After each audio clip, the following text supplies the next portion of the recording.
Bonjour à tous, bonjour Pascal. Bonjour Chloé, bonjour tout le monde. J'espère que vous allez bien. Alors, aujourd'hui, on va parler de sécurité informatique avec Pascal, que vous connaissez évidemment tous. Cette visioconférence est réalisée par Homme Transition. Elle est financée par le CNSA et la Conférence des financeurs de la prévention de la perte d'autonomie du département du Val d'Oise. Donc, merci à tous pour votre présence aujourd'hui, votre participation. On est ravis de vous retrouver. Bonjour Henriette.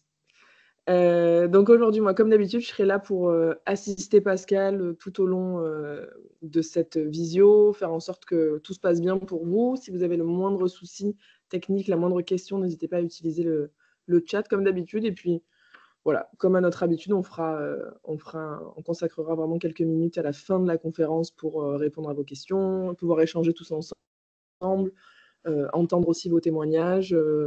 Voilà, donc on sera à votre disposition. Pour vous inscrire, vous avez le lien qui est en bas de votre écran, go.movadom.com/visio. Donc n'hésitez pas à consulter le lien pour voir les futures visios. Et puis je pense qu'on va pouvoir commencer, Pascal. Je te Eh laisse. bien allez, je vais prendre le Allez. contrôle. Hop, voilà, c'est parti. Alors, deuxième partie de cette visioconférence, de ce triptyque de visioconférence sur la sécurité informatique. Aujourd'hui, on va parler de la sécurité sur les réseaux sociaux. Comment protéger votre vie privée en ligne. Alors, je vais être assez généraliste, puisque dans 15 jours, il me semble, j'ai plus la date, on a Dominique qui nous fait une super visio sur les réseaux sociaux. Non, c'est la semaine prochaine, non, c'est bien dans 15 jours, c'est le 22 avril, sur comment utiliser, identifier quel réseau et puis des précautions à prendre. Donc on fait deux visios sur cette thématique qui est assez importante quand même. Donc moi je vais vous faire une petite présentation brève des différents réseaux sociaux. Alors, hop, ça se passe ici. Donc un réseau social, qu'est-ce que c'est? Un réseau social, c'est une plateforme numérique ou virtuelle conçue pour faciliter l'interaction entre les gens. Au cœur de cette interaction se trouve la capacité de chaque utilisateur à élaborer un profil unique. Donc, vous créez un profil qui est unique et il représente votre version digitale. Il y a des versions réelles et puis des versions un peu des gens qui ne veulent pas se montrer, donc qui font des faux profils. On en avait parlé sur Facebook, avec des pseudos et des choses comme ça, qui ne mettent pas leurs photos. Donc, ils sont moins faciles à identifier. Donc, votre profil, c'est non seulement le miroir de votre identité, mais c'est également un moyen de se connecter, de tisser des liens et d'interagir avec d'autres personnes qui ont des profils similaires ou pas, qui ont des goûts similaires plus généralement. Et puis, ça permet aussi de retrouver des personnes proches et puis de rester en lien avec la famille. Donc, je vous ai mis les principaux, parce qu'il y en a beaucoup, beaucoup, beaucoup, beaucoup. Donc le premier en bleu, là, c'est le logo de Facebook. Donc Facebook, ça a été créé par Mark Zuckerberg. On a fait une visio il n'y a pas très longtemps là-dessus. Ça appartient à la société Meta, tout comme Instagram qui vient en troisième position. Donc là, je vous les ai mis dans l'ordre des réseaux sociaux les plus utilisés en 2024. Donc c'est Facebook. Ensuite, on a WhatsApp. Alors WhatsApp, c'est un moyen de communication, mais c'est aussi un réseau social puisque ça permet d'échanger avec les gens. WhatsApp, vous avez une version téléphone portable, une version sur smartphone, pardon, qui est liée à votre numéro de téléphone. Et puis, vous pouvez également l'utiliser sur votre ordinateur en le liant à votre compte sur le smartphone. Ensuite, vous avez Instagram, donc, qui est euh, une version améliorée de Facebook, une version un peu plus jeune de Facebook. Facebook, c'est vraiment plus pour les plus de 30-40 ans, on va dire. On va rester gentil. Instagram, c'est plus pour les 20-30 ans. Et puis après, les jeunes sont plus sur Snapchat ou TikTok, qu'on verra ensuite. Ensuite, quatrième réseau social, donc c'est Messenger, qui est la messagerie de Facebook. Vous pouvez tout à fait utiliser Messenger sans avoir de profil Facebook. Il faut juste avoir un compte Facebook, mais vous pouvez avoir une page blanche et puis ne pas vous utiliser Facebook et juste utiliser le logiciel de messagerie. Donc, il vous faut vous faire des amis, vous contacter des amis, vous connecter avec eux, et ça permet de discuter, d'envoyer des photos, du texte, de l'audio, etc., etc. Le petit fantôme blanc sur fond jaune, donc c'est Snapchat. C'est aussi un logiciel de messagerie avec plus pour l'échange de vidéos, ce genre de choses. Tout comme TikTok. Alors TikTok, je m'y suis mis très très récemment et je ne comprends pas tout. Il y a beaucoup de monde qui est dessus pour se montrer, pour faire des vidéos. En général, c'est une association de vidéos et de musique. Voilà, c'est ce qu'il faut retenir de TikTok. Ensuite, vous avez X, donc anciennement Twitter, qui est en chute libre dans l'utilisation grâce à son fondateur Elon Musk et ses nombreuses frasques. Donc beaucoup de gens quittent ce réseau social Twitter qui était un peu un Facebook un peu plus professionnel, un peu plus huppé. C'était vraiment plus de l'échange d'opinions, pas forcément les photos de vacances, ce genre de choses. Au début, j'aimais bien. Maintenant, c'est vrai qu'avec tout ce qui s'y passe, je suis parti, je l'utilise plus, comme beaucoup de monde d'ailleurs. Ensuite, alors ça s'appelle un réseau social. C'est Pinterest. Pinterest, c'est en fait vous partagez des images et vous enregistrez des images. C'est beaucoup utilisé pour la déco, pour montrer des belles choses. Pas forcément des personnes, mais plus des objets ou des lieux. Voilà, c'est plus pour un échange de photos. Et puis, bah, il y en a encore plein d'autres, des réseaux sociaux. Alors, je ne vous ai pas fait toute la liste, mais là, j'ai mis les 8 principaux. Qu'est-ce que j'ai oublié? Je ne les ai pas notés, ceux qui restaient. Chloé, si tu as une idée de ce qui reste. Non. Moi, je suis assez old school, moi, sur les réseaux sociaux. J'utilise vraiment les principaux, même Snapchat, j'ai vraiment pas grand-chose. Je suis pas très Et jeune, quoi. voilà, donc il y en a d'autres. Sachez qu'il y en a Ouais. beaucoup et ils sont créés très régulièrement. Ah si, il y a un qui est très sécurisé apparemment, c'est Telegram. Voilà, Telegram, Ah c'est oui, une Telegram. plateforme d'échange aussi, un peu un messenger, un mélange entre WhatsApp et Messenger pour échanger du texte. Alors, les avantages et les dangers potentiels des réseaux sociaux. Donc, je vais déjà vous parler des avantages parce que ça a quand même des avantages, les réseaux sociaux. Ça participe à démocratiser l'éducation. Ça donne accès à du contenu éducatif, de la formation, des conférences. Vous pouvez avoir accès à plein de choses. Il y a YouTube aussi. YouTube, c'est un peu un réseau social.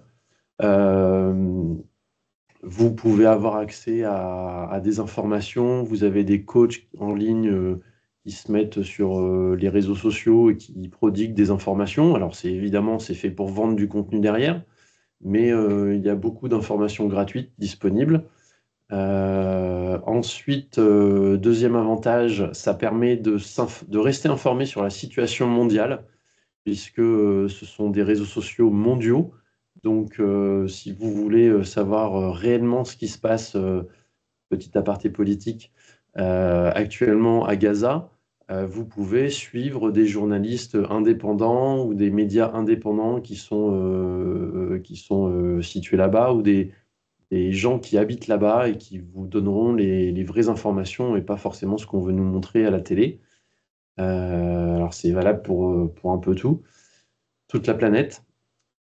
Troisième avantage des réseaux sociaux, ça permet de rester connecté avec ses proches. Et c'est le principal avantage pour vous, messieurs, dames, je pense, c'est de rester connecté avec vos enfants et petits-enfants qui peuvent être relativement éloignés et très occupés.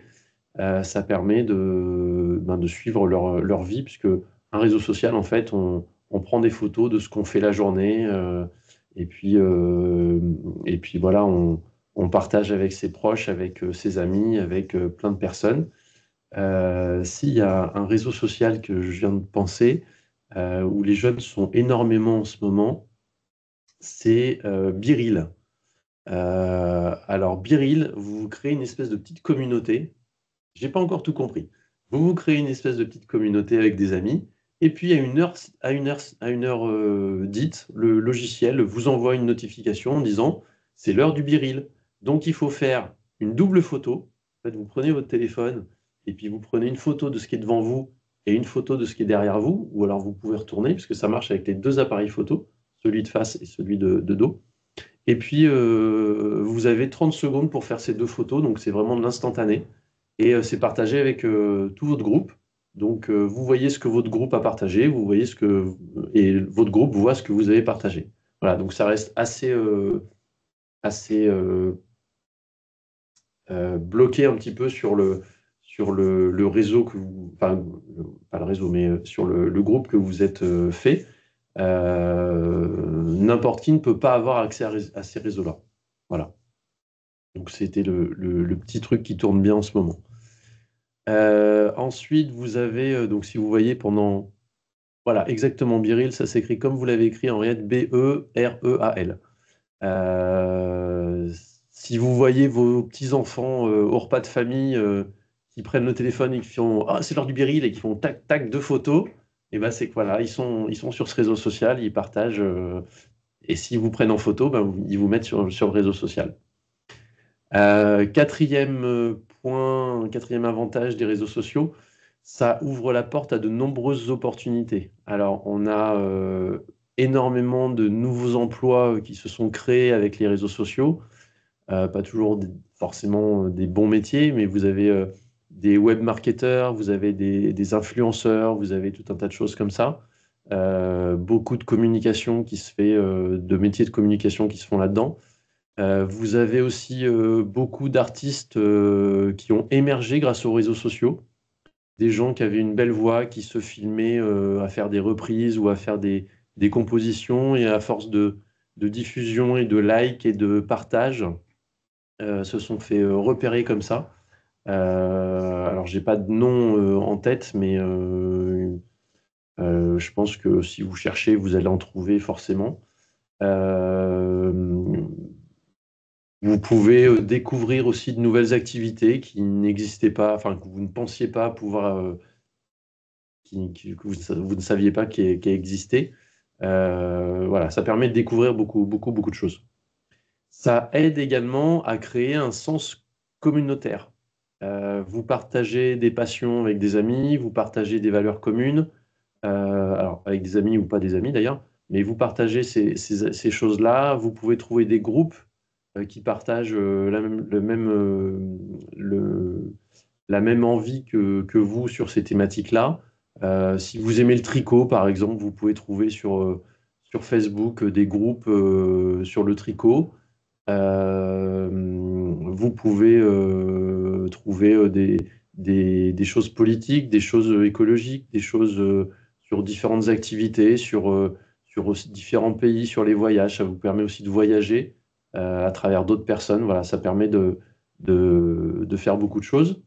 Et puis, ça permet également une prise de conscience collective, alors, ou pas, selon les personnes.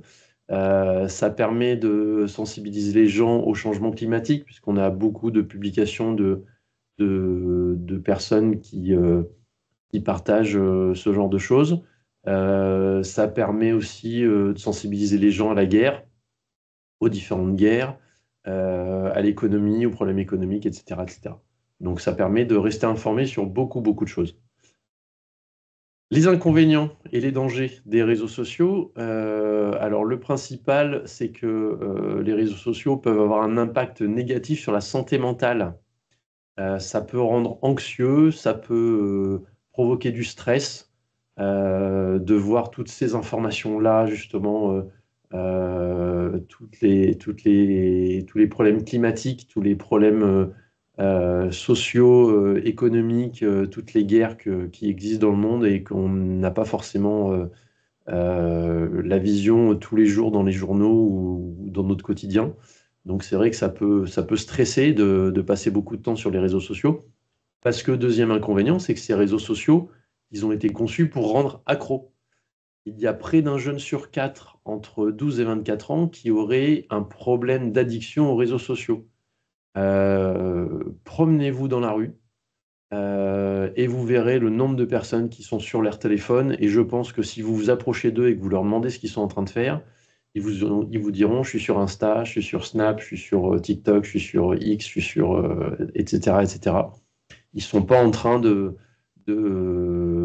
téléphoner ou d'envoyer des SMS à leurs copains ou à leurs parents. Je pense qu'ils sont plus sur les réseaux sociaux, alors qui permettent aussi de discuter, mais c'est vrai que les jeunes sont beaucoup, beaucoup dessus.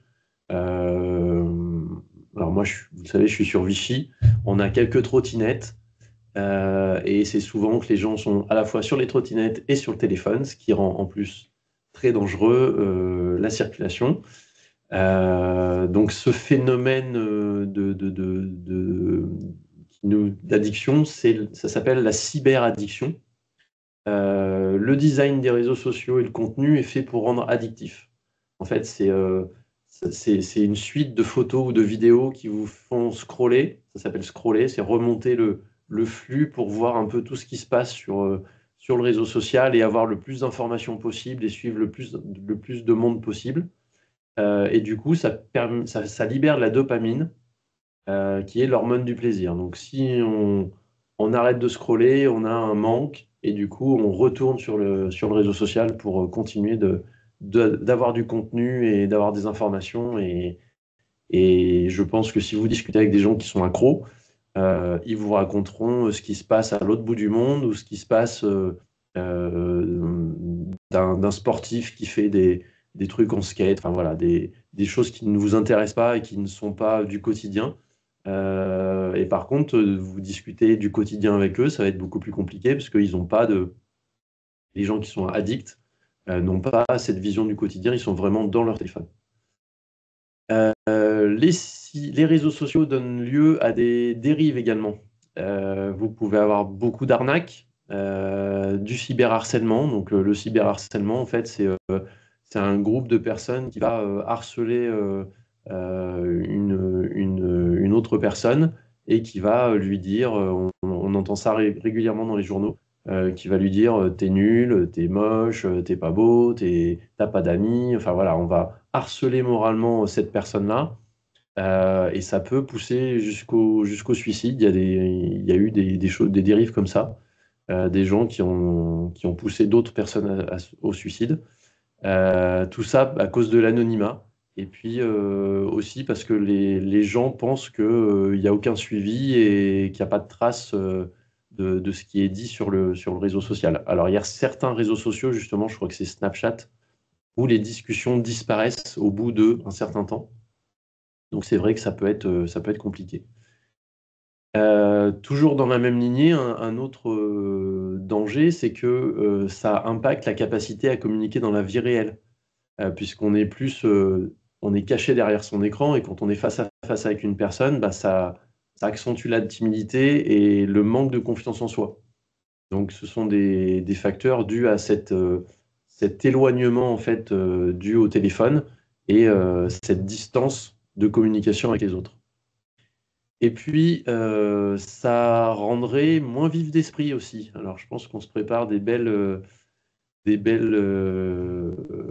années là, avec nos jeunes quand ils vont arriver dans le monde du travail, puisque ça réduit la capacité à développer un esprit critique et à prendre les décisions, et ça réduit également la capacité à se concentrer. Regardez autour de vous, les jeunes sont maintenant, quand ils font leurs devoirs, ils ont forcément un autre, un autre objet à côté. Ils sont en train de regarder des vidéos, en train d'écouter de la musique, en train de regarder les réseaux sociaux, en train de discuter avec quelqu'un. Donc je pense que effectivement, ça réduit la capacité de concentration et j'allais dire, ça favorise, non, ça favorise pas. Ça pose des problèmes derrière sur les études, sur les études scolaires. Et puis, les réseaux sociaux réduisent aussi le lien familial. Ça crée plus de distance entre les membres d'une famille, puisque ça diminue les moments conviviaux, les jeux, les repas en famille. Voilà, il y a moins de discussions. La prochaine fois que vous faites un restaurant, regardez autour de vous. Je pense que moi, ça m'est arrivé il n'y a pas très longtemps où il y avait un couple assez jeune qui était au restaurant et ils étaient tous les deux sur leur téléphone pendant qu'ils mangeaient.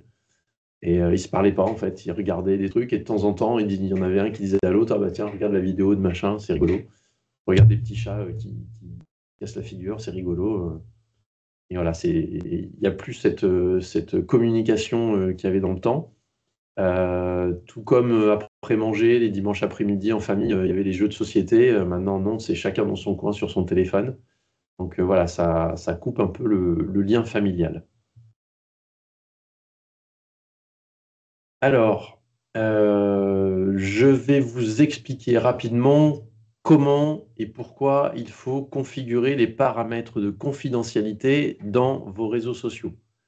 Les réseaux sociaux, ce sont des médias. Et ces médias ont une propension commune à complexifier l'accès aux paramètres de protection des données pour que justement vous ne puissiez pas les modifier facilement et que eux, ces médias, aient accès à un maximum d'informations pour vous. Ces paramètres, ça permet de contrôler qui peut voir ce que vous publiez, qui peut vous envoyer des messages et quelles informations personnelles sont visibles par les autres. Alors, on a Ginette qui a posé une question, je ne l'ai pas vue.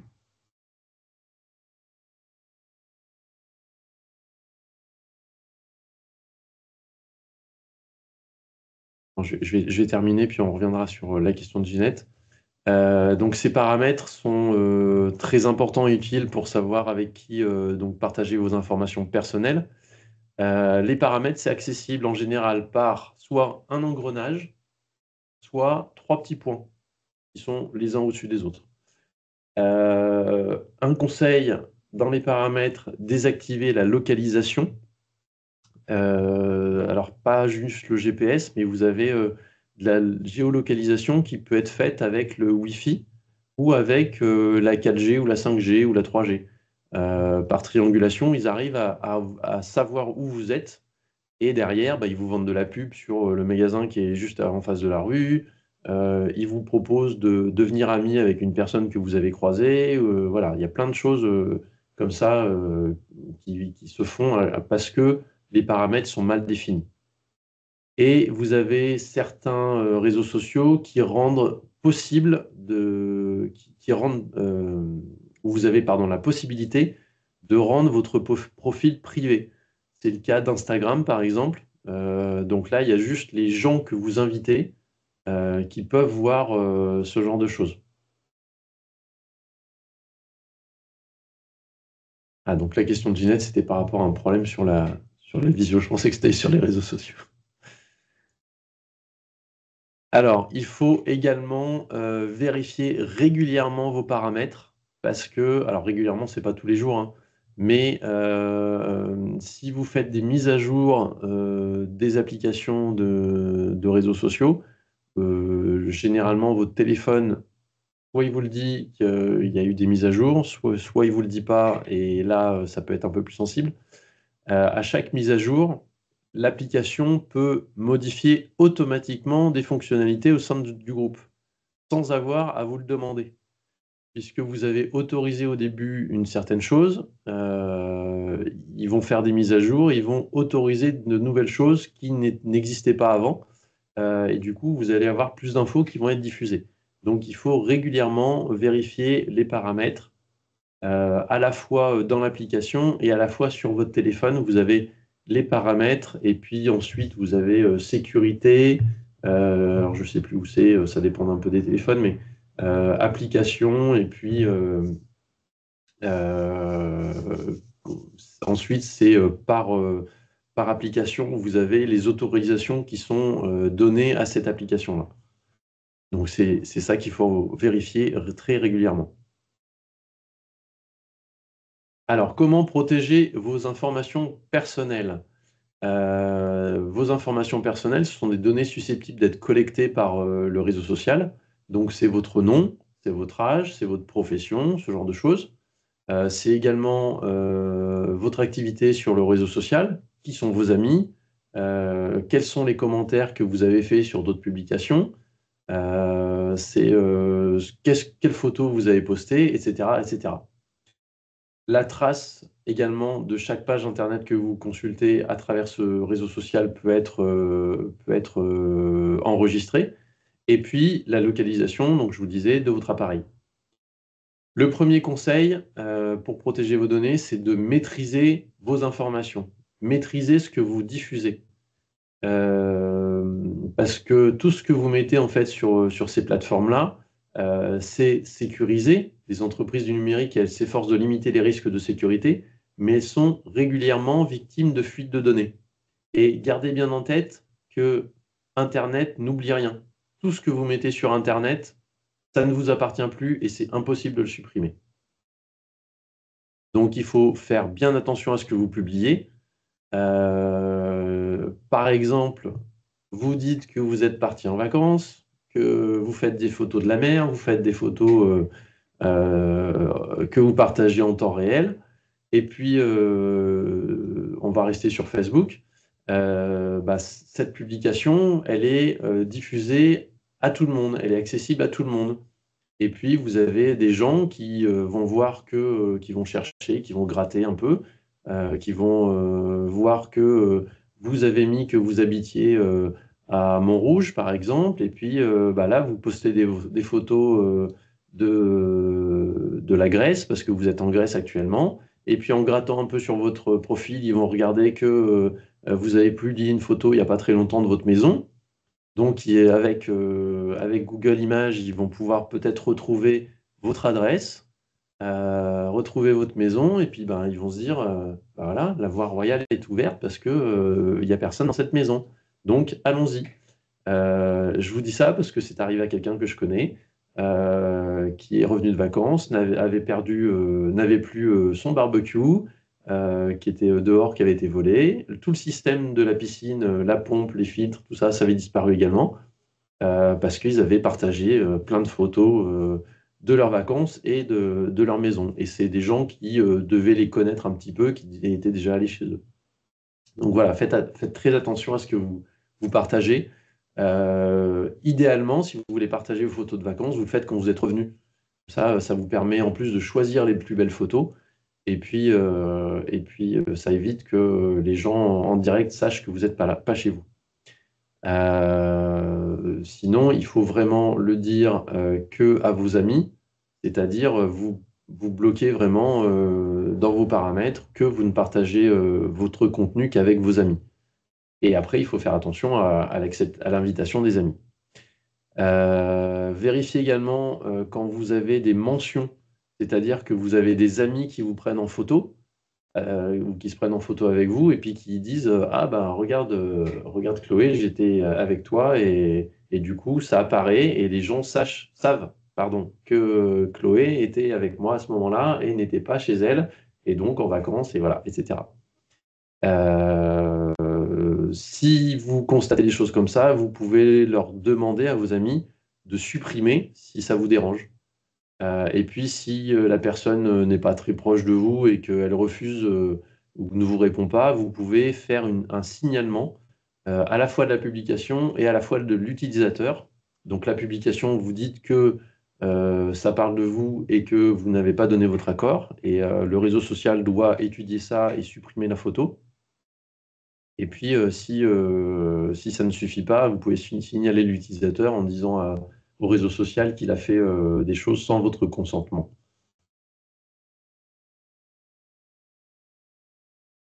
Alors maintenant, on va on va voir comment identifier les faux profils et puis je vais vous parler des arnaques courantes sur les réseaux sociaux.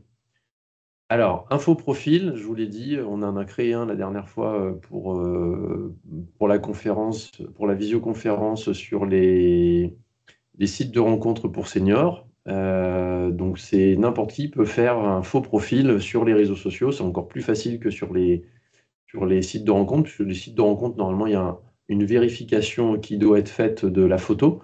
Mais vous pouvez très bien mettre une photo de n'importe qui, de Georges Clooney, et puis créer un profil qui s'appelle Georges Clooney. Et puis vous changez juste une faute, vous faites une faute d'orthographe dans le nom de famille, et puis voilà, vous créez un nouveau profil. Et puis vous pouvez aller regarder tout ce qui se passe ailleurs, inviter des amis, aller voir des gens que vous connaissez ou que vous ne connaissez pas, et puis regarder leurs photos, etc., etc. Donc, avant d'accepter une personne en ami, il faut rechercher des informations sur la personne en question. Il faut taper le nom dans Google et puis interpréter les résultats. Donc, si vous cherchez, s'il y a un Georges Clooney qui vous invite en ami sur Facebook, je pense qu'il y a de grandes chances que ça soit un faux profil. Et puis, généralement, les gens publics, il y a des informations, enfin, les gens publics, non, tout le monde, on peut retrouver des informations à la fois de la photo, à la fois de la ville, avec des réseaux sociaux, voilà, un réseau social dont j'ai pas parlé, un réseau social professionnel, genre LinkedIn. Vous pouvez savoir que bah, cette personne, elle travaille dans telle entreprise, dans telle ville. Donc, vous pouvez retrouver en recoupant les informations si c'est une vraie personne ou pas. Il faut regarder sur les autres réseaux sociaux si ces personnes ont des comptes. Vous regardez les images, vous regardez le descriptif, les informations, est-ce que ça correspond bien à ce qui est dit dans l'invitation de la première personne. Regardez également s'ils ont des amis ou pas, parce que souvent, alors je vais vous faire une expérience qui m'est arrivée hier. J'ai mis une annonce sur Facebook pour vendre un meuble. Euh, à peine j'avais mis l'annonce, j'ai reçu un contact sur Messenger. Bonjour, le produit est-il toujours disponible? Bah oui, je viens de le mettre à l'instant, donc oui, il est disponible.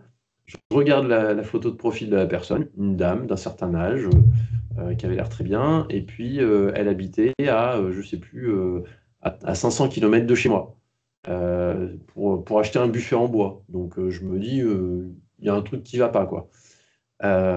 Et puis il n'y avait aucune photo sur son profil. Le profil était vide, accessible, mais vide. Donc j'ai commencé à discuter, et puis bah, il s'avérait que c'était une tentative d'arnaque. La personne voulait m'envoyer un transporteur, avait négocié le prix, etc., etc. Et du coup, généralement, ces gens-là, ils vous envoient un transporteur, ils vous disent qu'ils vont payer le transporteur, et puis ils vous envoient de l'argent, un chèque qui est sans provision, et puis vous devez rembourser après la différence, et puis c'est là que vous vous faites arnaquer, en fait.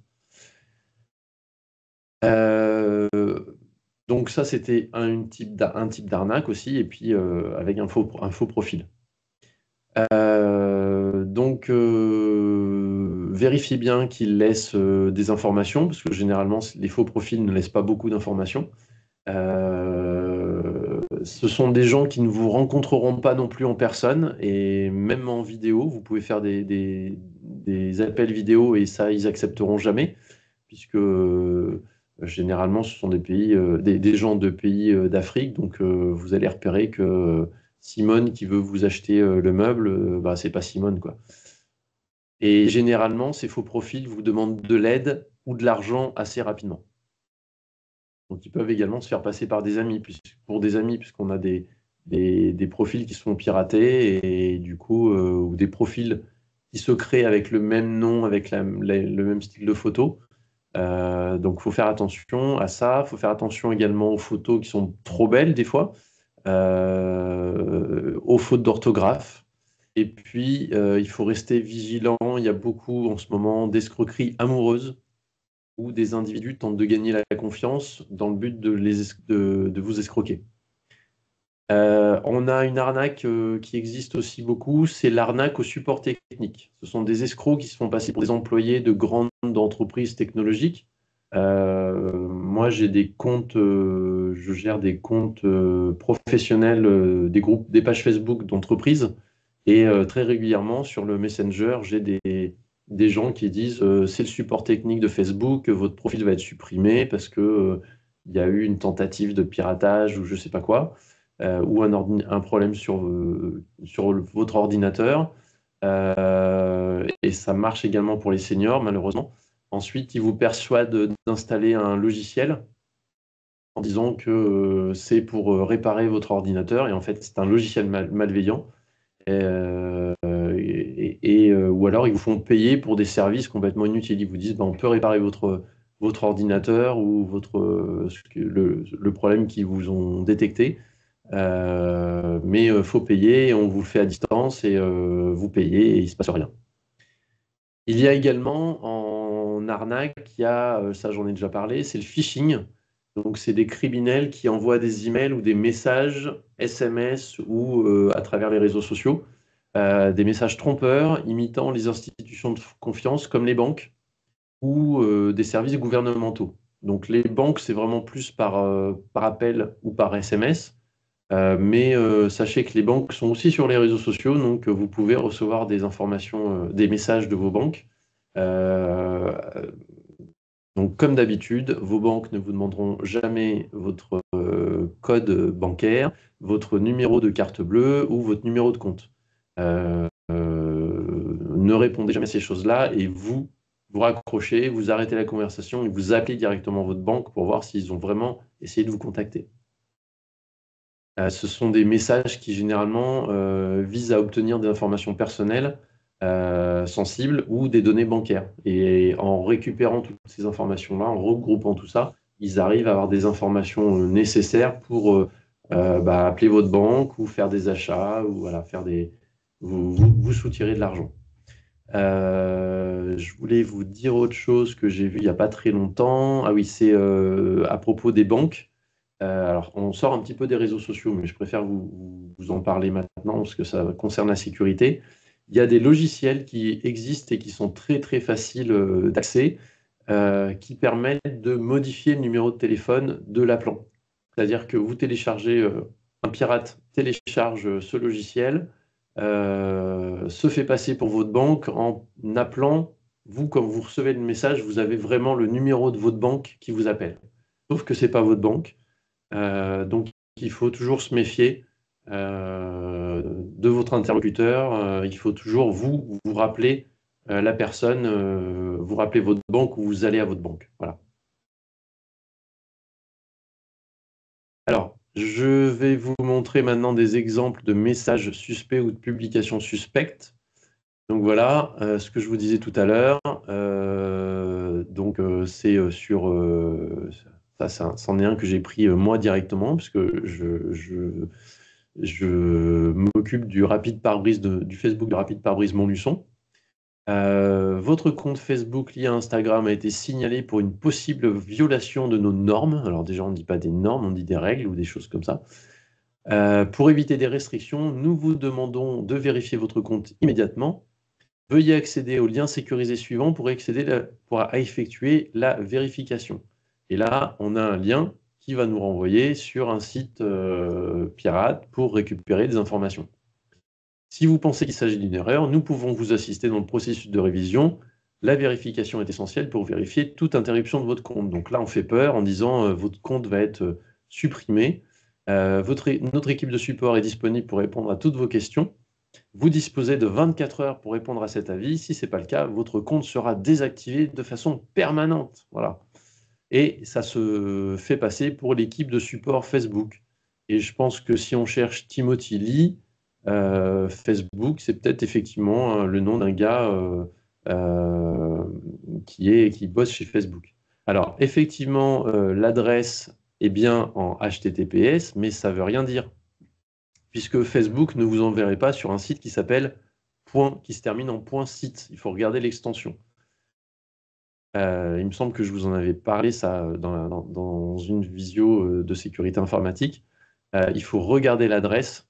Si Facebook vous envoie un site à vérifier, ça se terminera par facebook.com et pas par autre chose. Votre banque, ça sera pareil, ça sera créditagricole.fr, ça ne sera pas créditagricole.youpla.com. En fait, ce qu'il faut tenir compte, c'est le dernier avant le point, avant le dernier point. Le dernier mot avant le dernier point. C'est le nom de domaine. Là, je vais vous montrer une arnaque qui circulait sur Facebook en 2018.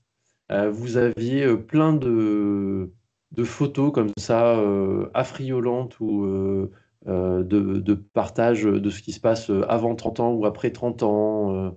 comment les couples agissent avant et après, voilà, plein de choses sur l'amour, etc. Et puis, il y avait une question, quand vous cliquez dessus, il y a une question qui apparaît, c'est: avez-vous plus de 16 ans? Oui ou non? Avec la possibilité de fermer une fenêtre en cliquant sur la petite croix. Et les gens, généralement, par réflexe, avaient envie de voir ce qui se passait et du coup, cliquer sur «Oui, j'ai plus de 16 ans». Sauf qu'en cliquant sur ce bouton, l'utilisateur donne secrètement l'autorisation à une application cachée de publier en son nom, en votre nom, et d'accéder à toutes vos données Facebook.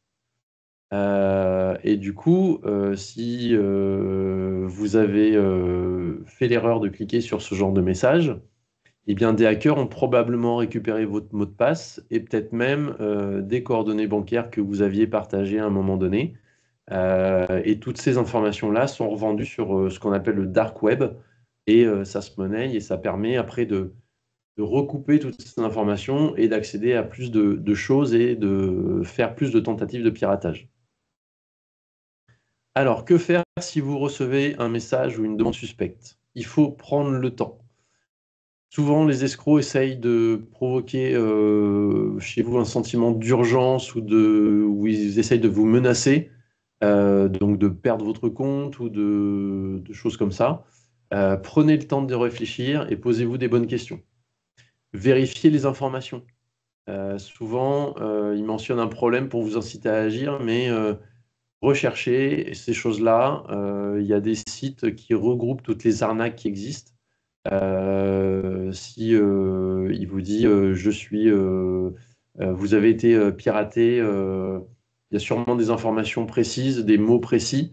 Vous faites une copie de tout ce qui a été mis, vous cherchez ça sur Google et vous allez trouver des sites qui vont vous dire qu'il y a des tentatives d'arnaque sur ces choses-là. Donc vous mettez fin à la conversation.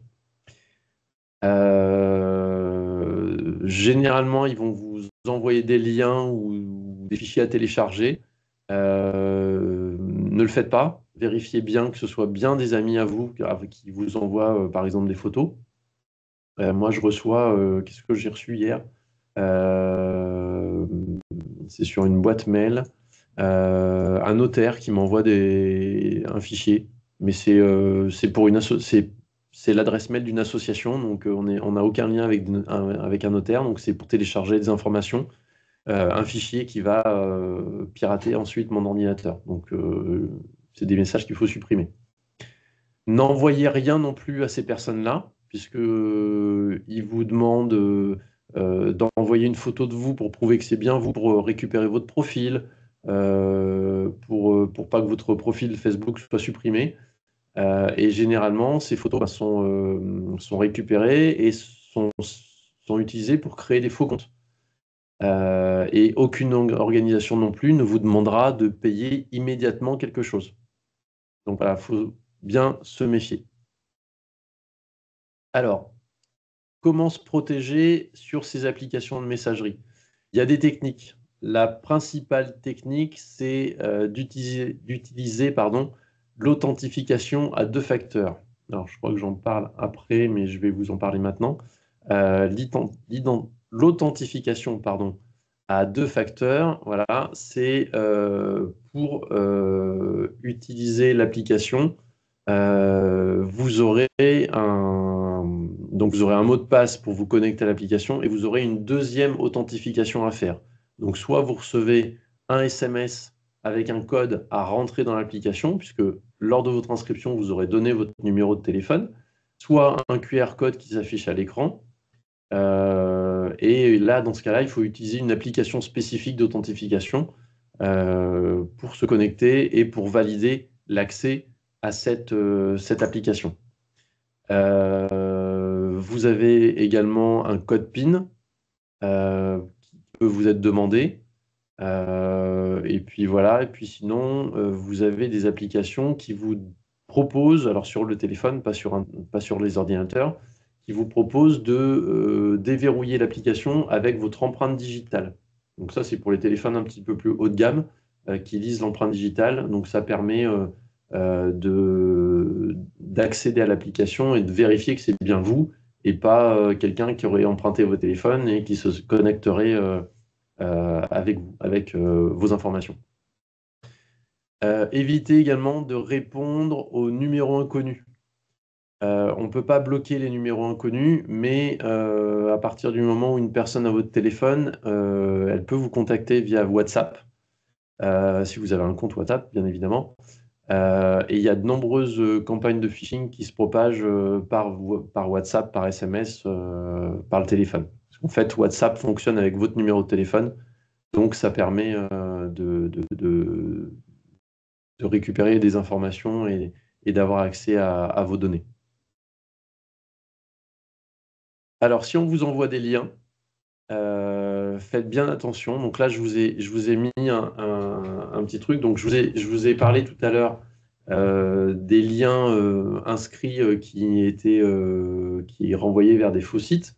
Donc là, j'aurais pu très bien mettre, par exemple, www.movadom.site.fr. Donc, ce n'est pas le site de Movadom, c'est le site d'un site qui s'appelle Site. Il faut bien vérifier la fin de l'URL. Il y a également des URL qui sont raccourcis. Donc ça, il faut bien faire attention. Et puis, donc là, je vous ai mis un lien avec... j'ai fait une petite grugerie. Si je passe ma souris dessus, vous voyez que en fait, le texte qui s'affiche et le texte où ça va être redirigé, c'est pas du tout le même site. Donc là, j'ai tapé modavom.arnaque.monsite.com / je vous ai bien eu. Donc si je clique sur le lien Movadom, ça va m'envoyer vers cette adresse mail, cette adresse internet ici. Donc vers un site pirate. Donc faites bien attention, ne cliquez jamais sur un lien sans avoir regardé, en posant uniquement la souris dessus, si ça allait bien au bon endroit. Et puis, vous avez aussi ce qu'on appelle des URL raccourcis. Ce sont des liens comme ça qui sont raccourcis. Donc, généralement, vous avez plusieurs sites qui proposent de raccourcir. Souvent, c'est tinyurl, point quelque chose. Et ce quelque chose, en fait, c'est une succession de lettres et de chiffres. Et ça ne permet pas de savoir où on va aller. Donc, vous avez des sites comme NordVPN. Alors, je vais vous le taper dans la barre de conversation. NordVPN qui propose de vérifier le lien raccourci. Donc, vous copiez le lien raccourci qu'on vous a envoyé, vous le mettez sur ce site internet-là, et ça va vous donner vers quel site réel ça va vous envoyer. Donc, si c'est vraiment un vrai site, vous le verrez. Et puis, si c'est un faux site, ça vous le dira également. Alors, c'est https://nordvpn.com /fr/link-du6 checker. Voilà. Donc, si vous cliquez là-dessus, vous pourrez mettre des liens raccourcis pour voir si c'est vraiment, si ça vous renvoie vraiment vers un bon site. Donc là, je reviens. Voilà, je vous ai mis. Alors, je ne sais pas si on avait vu tout à l'heure quand j'ai passé la souris dessus. Là, je vous l'ai mis en plus gros. Donc, quand je mets la souris sur le movadom.com, on a ce lien qui apparaît.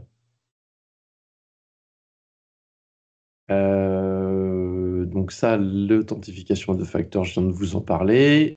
Dernière chose à faire, c'est sécuriser ces mots de passe. Ne les partagez pas. Toujours la même rengaine qu'on vous dit à chaque fois. Mot de passe sécurisé avec des majuscules, des minuscules, des caractères spéciaux, des chiffres et des lettres. 8 caractères minimum, 12 c'est bien, plus c'est encore mieux. Et puis jamais le même mot de passe sur tous les sites.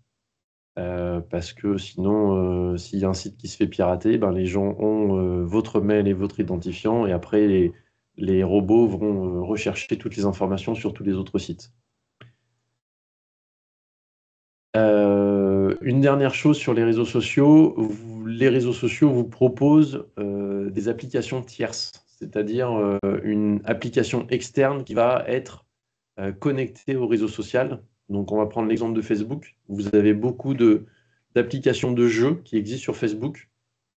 Méfiez-vous, parce que certaines applications, quand vous allez cliquer sur jouer à tel jeu, vont vous demander d'accéder à des informations personnelles. Donc méfiez-vous parce que même dans les logiciels, dans les applications de jeu, il peut y avoir des, euh, des piratages et en fait ces plateformes de jeu sont juste là pour récupérer des informations et puis les revendre derrière. Donc installez-les uniquement depuis des sources officielles et puis si vous pouvez ne pas donner accès à vos informations, bloquez-le. Et puis si malheureusement vous êtes obligé de donner accès à ces informations-là, quand vous n'utilisez plus cette application tierce, révoquez les autorisations que vous n'utilisez plus, que vous avez données, pardon, sur les applications. En conclusion, eh bien, toujours la même chose, prenez votre temps, vérifiez, donc vérifiez bien les informations. Prenez votre temps pour lire le mail, ne paniquez pas, relisez bien, faites lire par des amis, partagez à des proches pour voir si c'est vraiment des informations. Vérifiez les adresses mail qui sont données dans les informations. Vérifiez les adresses mail, effectivement, et également des contacts qui peuvent vous être envoyés. Et puis, contrôlez régulièrement les accès que vous donnez à toutes ces applications. Voilà. Et je pense Merci que beaucoup, Pascal. Dominique approfondira les créations de comptes et ce genre de choses. Merci beaucoup. Bon, j'espère que vous avez apprécié la conférence et que ça vous a appris pas mal de choses. Je vous mets à l'écran le questionnaire de satisfaction auquel il est très important de répondre puisque nous avons très à cœur de savoir ce que vous avez pensé de la conférence, de sa thématique, voilà, si vous avez aussi parfois des idées d'autres conférences ou autres, on est toujours à votre écoute à ce sujet-là. Je vous mets le lien également dans le chat, comme ça vous l'avez de façon permanente. Sur votre écran, pardon, du coup, vous avez la chaîne YouTube sur votre gauche qui, comme l'a mentionné Ginette dans le chat, vous permettra de revoir les conférences, les entendre, les partager. Et dans le cas de Ginette et du coup d'un problème technique, ça peut parfois être très utile. Et sur votre droite, du coup, le livre audio et le podcast Ça déménage, créé par Isabelle Palassin et Gwendoline Cotrez et qui traite du déménagement des seniors. Donc n'hésitez pas, pareil, à consulter les liens et à les regarder. Je vous remettrai la page à l'écran tout à l'heure. Merci encore à nos financeurs que sont le CNSA et la conférence des financeurs de la prévention de la perte d'autonomie du département du Val d'Oise. Merci à Transition pour le partenariat et pour vous inscrire du coup go.movadom.com/visio comme d'habitude et pour toute question contact@movadom.com. On sera ravis de vous retrouver. Merci à tous et très belle journée.